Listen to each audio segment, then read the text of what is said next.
All right, we'll get started here in just a second. Thanks, everyone, for coming to this event sponsored by Brookings and Color, so thank you.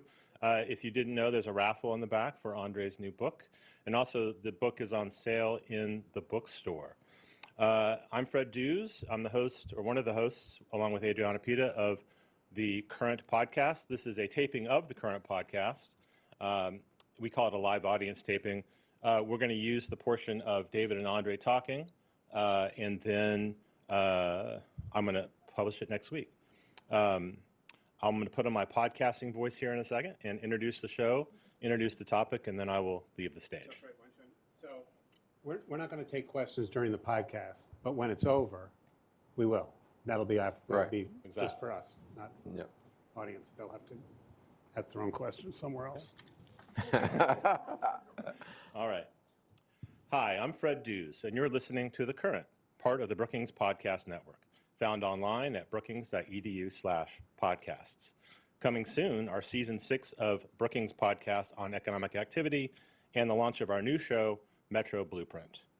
Historically, Black Americans' quest for power has been seen as an attempt to gain equal protection under the law, but power in America requires more than basic democratic freedoms.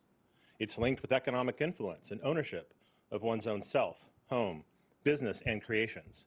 In his new book, Black Power Scorecard, Measuring the Racial Gap and What We Can Do to Close It, published by McMillan, Brookings Senior Fellow Andre Perry quantifies how much power Black Americans really have and calculates how that translates into the longevity of Black communities. On this episode of The Current, which is being taped in front of a live audience, Perry, who also directs the Center for Community Uplift at Brookings, is interviewed by Senior Fellow David Wessel, who directs the Hutchins Center on Fiscal and Monetary Policy. You can learn more about the book and Andre's research on our website, brookings.edu. And now, over to Andre and David. Thank you, Fred. And Andre, it's a pleasure to do this, and congratulations on publishing the book. I know I always like to say that it's writing a book is a little bit like childbirth. It's very painful when you do it, but afterwards you're really glad that you did it. And authors must have the same amnesia that mothers have, because otherwise no one would have two kids to write a second book. That's exactly right. So, Andre, tell us, why did you write this book? What was going through your mind? What was the inspiration or the key event that said you had to do this? If there was an event, it was 2020, the summer of unrest, spurred by the killing of George Floyd. And in particular, the phrase Black Lives Matter, which was questioned during that period, as you remember. Should it be All Lives Matter? Should it be Black Lives Matter too? But for me, I saw a research question. In particular, when it comes to power, what the death of George Floyd represented, we saw that power has to be sort of the antithesis of death. And so for me, I saw a research question, and that question was, what are the most important factors on life expectancy? And so in that point, and so much of the policy proposals were focused on what harms Black people as opposed to what helps us thrive. So in 2022, my colleague Jonathan Rothwell and I put together what we called the Black Progress Index, where we literally measured the most important factors on life expectancy. We ran dozens of databases through a machine learning algorithm, lasso regression, which allows us to see the most important predictors on life expectancy. And some of them won't surprise anyone: income, education, home ownership, business ownership. Some of them will surprise. The distance of your Facebook friends was one that emerged. And there's a lot of evidence that shows social networks matter, but again, this is about correlation. So the distance of Facebook friends probably correlates with people who are highly mobile, have jobs, highly educated. And then there was a lot of negative predictors.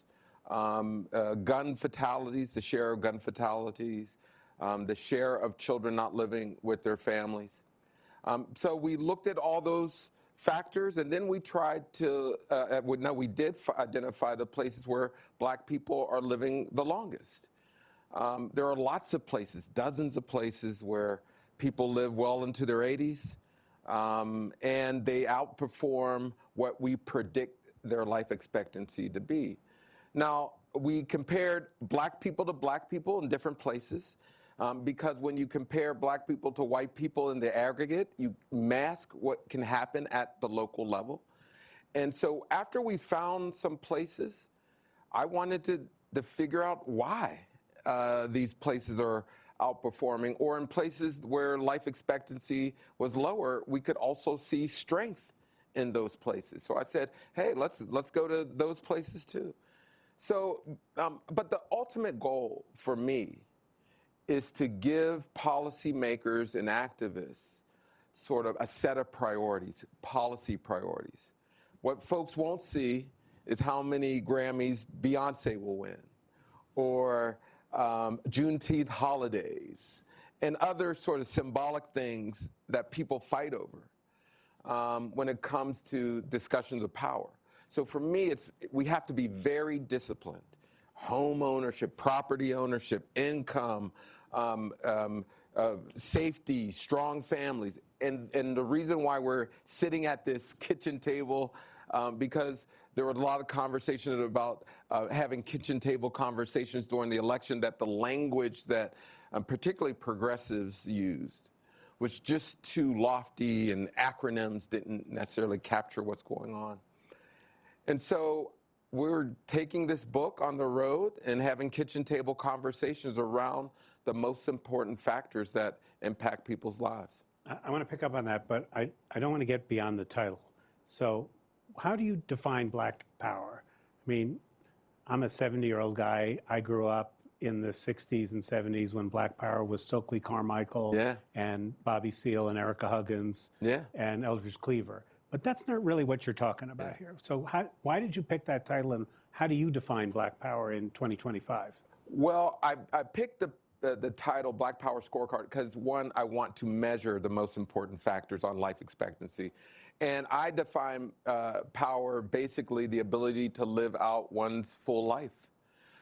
When you have enough of the stuff that will enable you to live life, it means that you generally have the education you need, the housing you need, the income you need.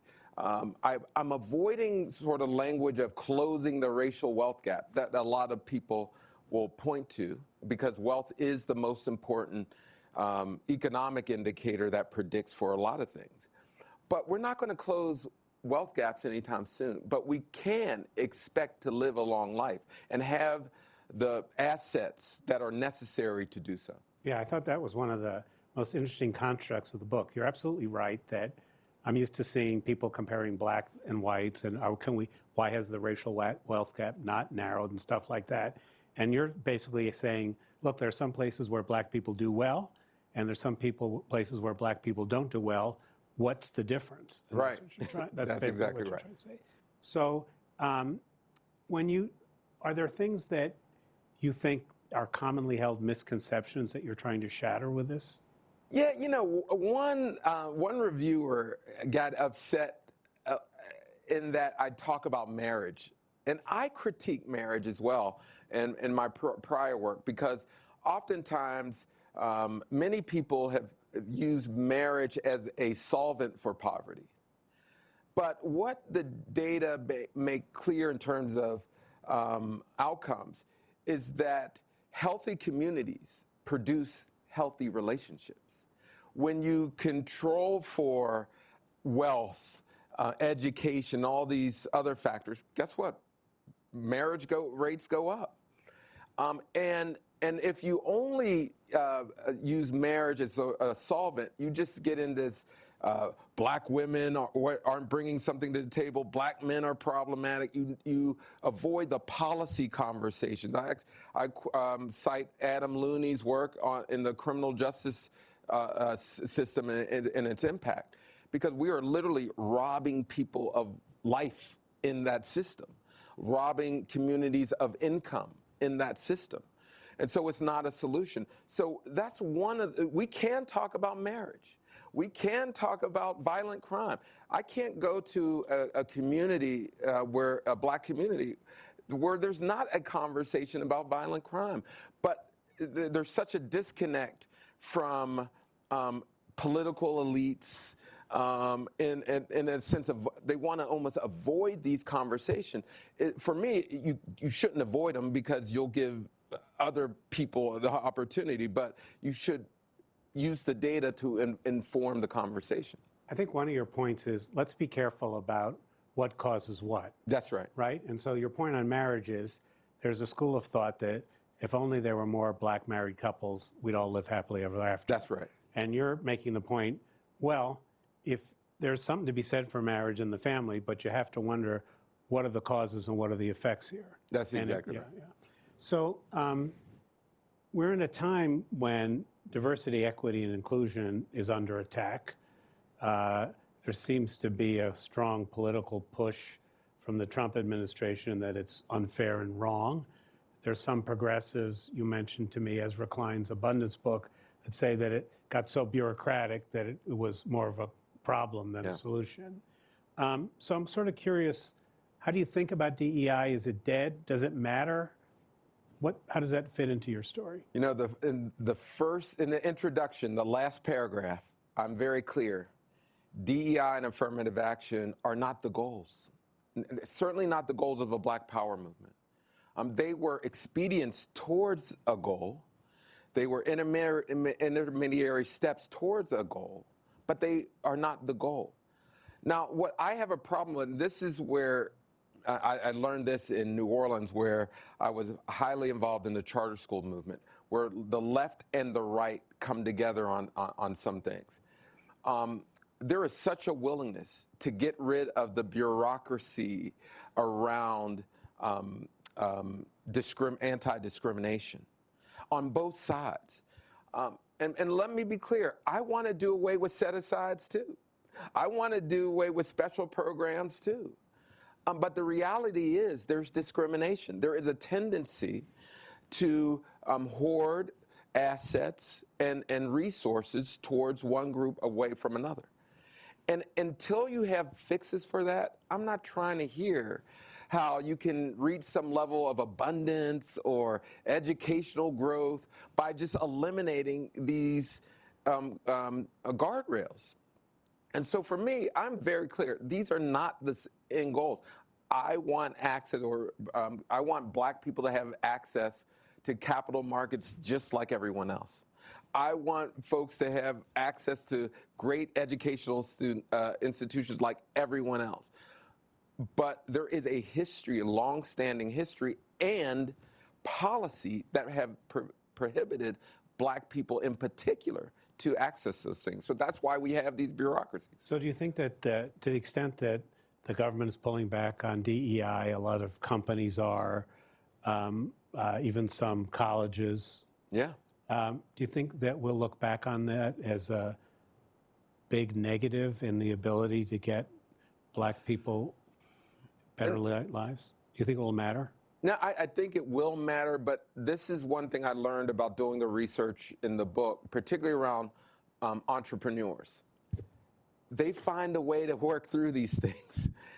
They find a way to navigate this terrain. I mean, certainly we're seeing damage that's being done in many different areas that we're going to have different approaches in policy, no question.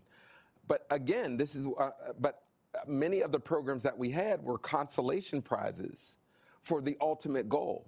Right. So for me, I use this as a moment to say, hey, let's rebuild. Let's create the policies that we need. Part of what I try to do in Black Power Scorecard by giving examples is to say, here are people or practices that can be resourced, scaled, codified, and built up, just like many of the policies that have burdened Black people, redlining, it started at the local level. It was eventually codified and resourced by the federal government, but it started at the local level. So just as we can start these these bad policies at the local level, we can create inclusive policies at the local level. So that's part of what the book does. It says, here are people actually doing something to change the outcomes of Black people and communities. Well, let's talk about that in specific. So you make a very strong point in the book that having another Black billionaire is not what you're talking about. Right. With some great Jay-Z line you had, right? Yeah. You know, what's better than one billionaire? Two, especially they're the same you as you. And it's so slick. It's such a slick and seductive line. But it really does represent what Nixon uplifted in the 70s, was the idea of free markets would unleash racial equality, that Black capitalism. The Black capitalist was the thing. And in many ways, Jay-Z represents that. But right now, so many Black people really do believe the person with the most toys wins. Yeah. So one of the things I like about the book is especially for a PhD, the journalistic touch. Yeah. The examples you give, and I thought it would be useful to talk about one of them. And you talk about Lanier Richardson, who's a real estate developer. Yeah. Tell the story of Lanier. You know, Lanier is interesting guy, developer. He used to do small-scale development projects. He eventually Started in Chicago, right? Started in Chicago. Chicago Trend is now his firm. But he started, you know, with small-scale projects. Eventually, landed in a firm that specialized in commercial real estate.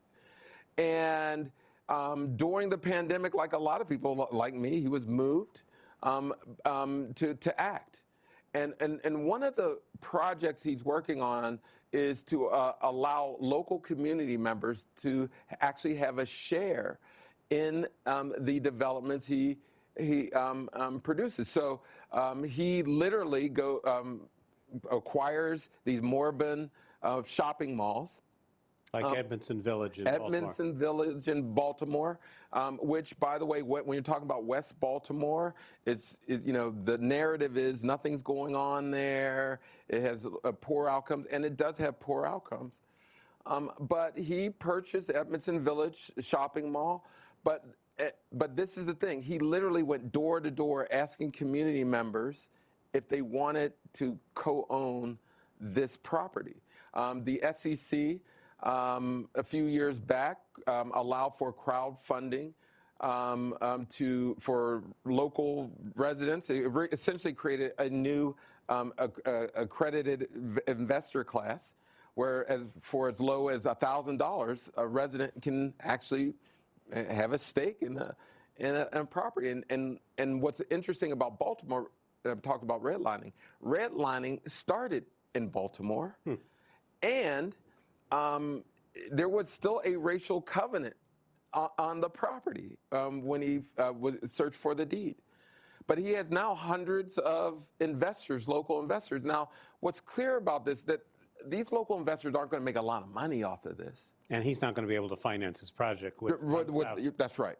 So he still gets government sources, the bank sources, and others. The residents represent a really small share of the overall capital stack. But for the descendants of the enslaved to now own property is a big thing. You know, so my colleague Tracy Lowe, Lanier, myself, Jonathan Rothwell, we also found that many commercial real estate in many cities are devalued. And for me, the way to actually excite the market is to get people to own these properties, to develop the properties. And so what Lanier is doing, yes, folks aren't going to make millions of dollars off of this. But man, now you will see them have a reason to value the places they live in. And that respect will come from other investors. So for me, it's really part and parcel of what I'm looking for in different cities. Are there mechanisms that we can embrace, that we can codify, that we can resource, and make every day, whether you're talking about housing, whether you're talking about education, Are there cooperatives we can use? Are there ways to enable Black residents to become owners, to become investors? And also so people can see the value in them, because most people know me from my research on housing devaluation, where clearly homes are devalued, but that's really a misnomer. It's the people who live in the communities that are devalued. So talk a little bit about homeownership. One strong theme of the book is if you could change anything, you would increase the share of Black people in America who owned homes. Oh, absolutely. And why is that, and what is that all about? Home ownership, I mean, I can wax poetic about home ownership. Well, it's a podcast. That's wax poetic. Well, you know, it does represent the American dream. People want to own a home. And again, for the descendants of the enslaved, it's vitally important. But home ownership is connected to so many other systems. If you're talking about property taxes and municipal services and voting and so many other systems, it's just a very important lever. Unfortunately, the lack of intergenerational wealth transfer among Black people prohibits many from actually having the down payment. How discrimination shows up is a lack of down payment. And so what I do in the home ownership chapter is I do spotlight special purpose credit programs. These are programs that allow for banks to change the underwriting so that you can actually get a mortgage for not putting a down payment. Now, this is not 2007, 2008. This is essentially identifying the invisible prime borrowers that were out there, people doing everything right, but they just can't save up enough. But by the way, they are paying rents that are equal or exceed a mortgage. So for me, I think it's the one area that we can actually do something about. 07, 08, we sort of went overboard with it. But we can actually be targeted in this approach. We can actually create wealth in areas that need it. But it seems to me, tell me if I read you wrong, you actually went so far as to suggest that home ownership is a route to longevity. Oh, absolutely. I mean, so how does buying a house make me live longer? Well, the causal pathway is one, shelter and stability are strong predictors of a lot of other things. When you have stable housing, you have predictable employment. You know where to send your kids to school. You have shelter. You have a place. I mean, one of my personal stories, many people know I've been formally adopted. This woman took in kids, but that home was owned through her son's GI Bill. And so when you have an asset like a home, you can leverage that asset to actually add years to people's life. So people say it all starts at home. They should be saying it all starts with owning a home. Because when you own a home, you have much better outcomes. So if you had to describe a couple of places in the U.S. where Black people do particularly well relative to the average, and where the opposite is true, what places would you pick at each end of the spectrum? Well, Maryland is a very interesting place. If you're in Montgomery County and you're Black, you can expect to live 83 years old. If you are in Baltimore, you can expect to live to 68. And no surprises here. Home ownership is higher, education is better. There's just a lot of things you see in Montgomery County, Prince George's County to a certain extent. And so for me, it's about saying, hey, this didn't happen by accident. It happened through policy. And let's be clear, right now, we are in a period where much of the Black middle class could be evaporated because of what's happening in D.C. So many Black people work as civil servants in the federal government.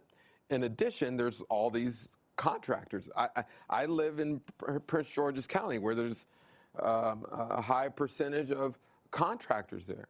And how that ultimately trickles down, if you lose those jobs, not only will it affect those communities and families, you lose vital revenue to municipal and state budgets that serve the lower class residents. So it can be absolutely devastating. But what DC and state governments and municipal governments show me, that you can leverage policy to uplift people. And it's no coincidence, many places that have sort of federal institutions, and if you live proximate to it and you have jobs there, guess what? You do better.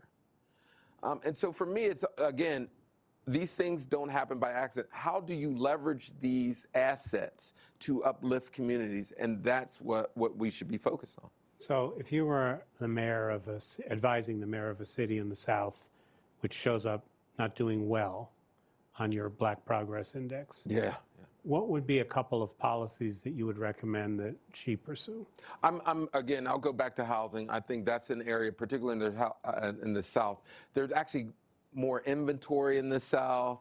I also, in chapter, I'm a strong, I'll say I'm mixed on unionization, because in the history of Black America, there are both good unions and bad unions, and that's still the case. But until people organize for wages that we'll say livable wage, there are other ways to calculate that, but until people have a livable wage that they can purchase a home, folks in the South are going to struggle. In addition, we have to, another predictor, negative predictor, is air quality. When folks don't have air quality environments, no surprise here, they die younger. And so we need strong environmental protections in many of these places. And another thing I would do is invest in Black businesses. One of the studies that we did, Jonathan Rothwell and I did a few years back, we, just like our housing evaluation work, we looked, in this case, we scraped all the Yelp data from businesses all across the country. And what we found is that Black, brown, and Asian-owned firms actually score higher on Yelp than their white counterparts, but they get less revenue in Black neighborhoods. And what was fascinating for me when we did that study, immediately a phrase that was said when I was growing up in Pittsburgh all the time came to mind. It was, our ice is just as cold. Our ice is just as cold. Meaning we should be investing in the businesses that are devalued. And so we're constantly cutting our nose to spite our face when it comes to investing or not investing in Black people, Black communities, Black businesses, Black property. And so those are clear ways, pathways. Nothing grows without investment, nothing. And so if we want to see growth in the areas where we see low life expectancy, it will require investment.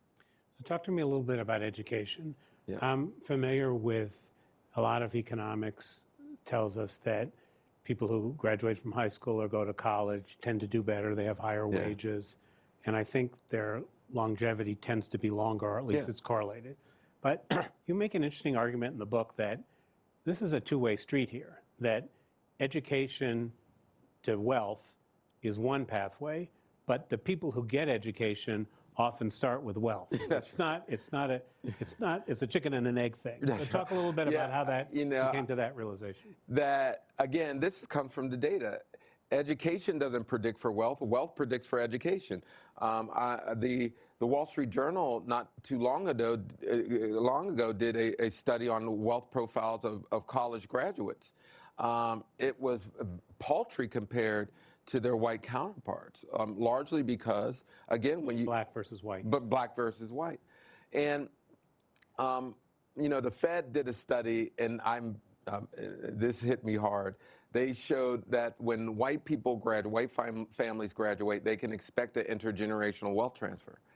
When Black people graduate, they have to give money to the family. That happened to me. As soon as I graduated, and I'm so bitter about this, you can tell. But as soon as I graduated, the money that the family gave me, there was an auntie who needed her roof fixed.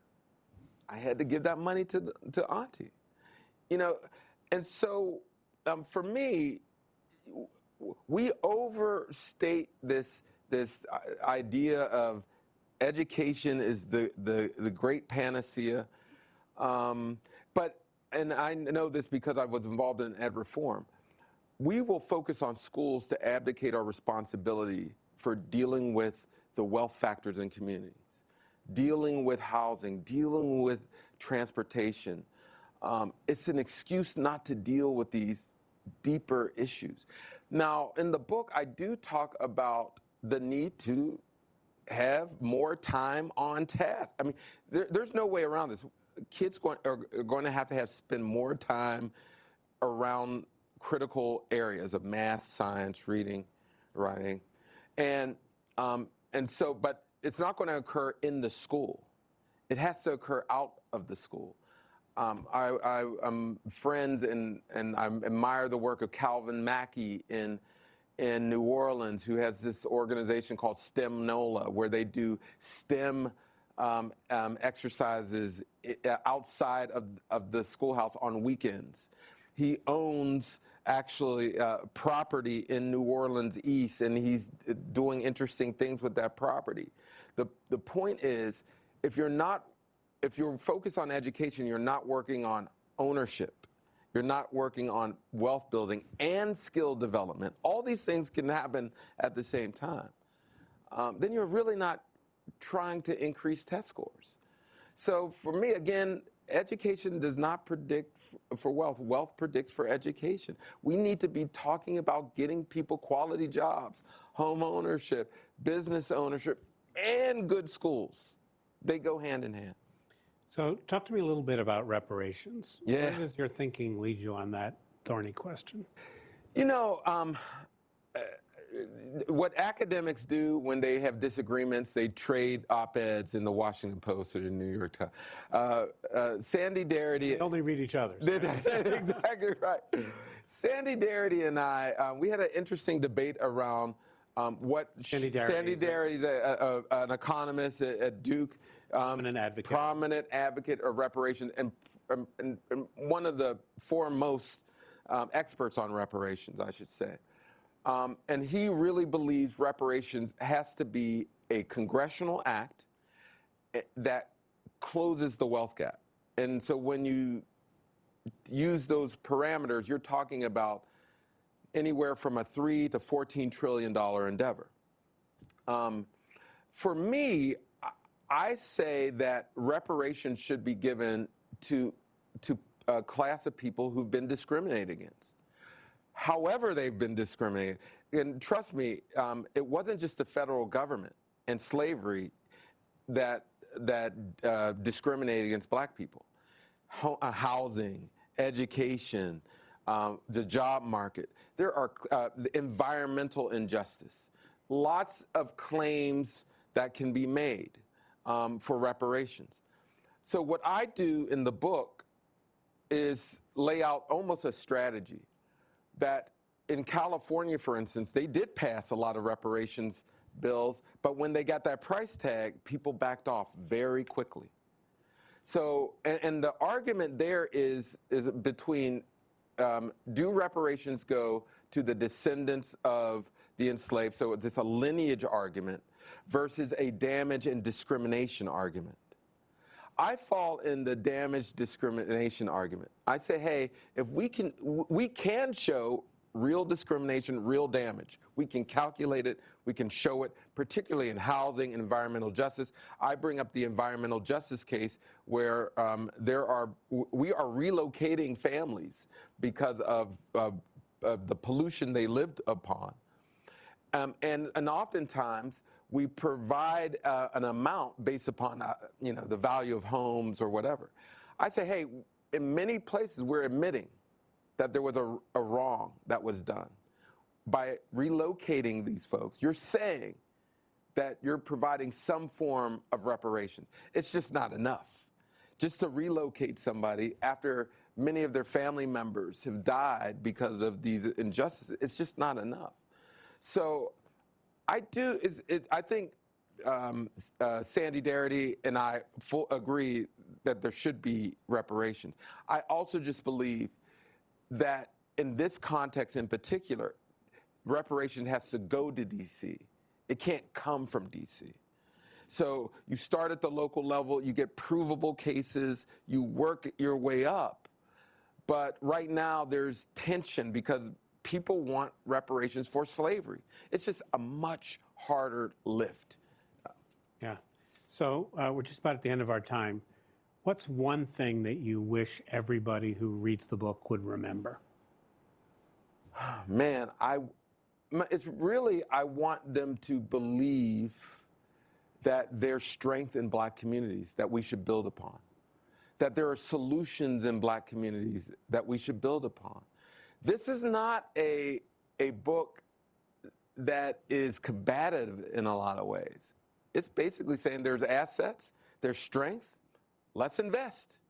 Here are the places and areas we should invest. So I want people to move away from saying, hey, this is a book that sort of takes it from civic unrest to civic action. And that's what I want to be known for this book. I think that what I found most rewarding about the book is, I mean, let's face it, we live in pretty dark times. And it was encouraging to read a book. And because I'm doing this podcast, I had to read it twice, which I would never have done otherwise. Is that it's a kind of, there's hope in here. Yeah. You give examples and you give an avenue. We can do this. It's not impossible. That's right. And I think it's a good thing to remember at these times when things seem pretty bleak. Yeah, man. All right, folks. So the book is Black Power Scorecard, Measuring the Racial Gap and What We Can Do to Close It. The author, of course, is my colleague, Andre Perry. Thank you very much for listening to our podcast today.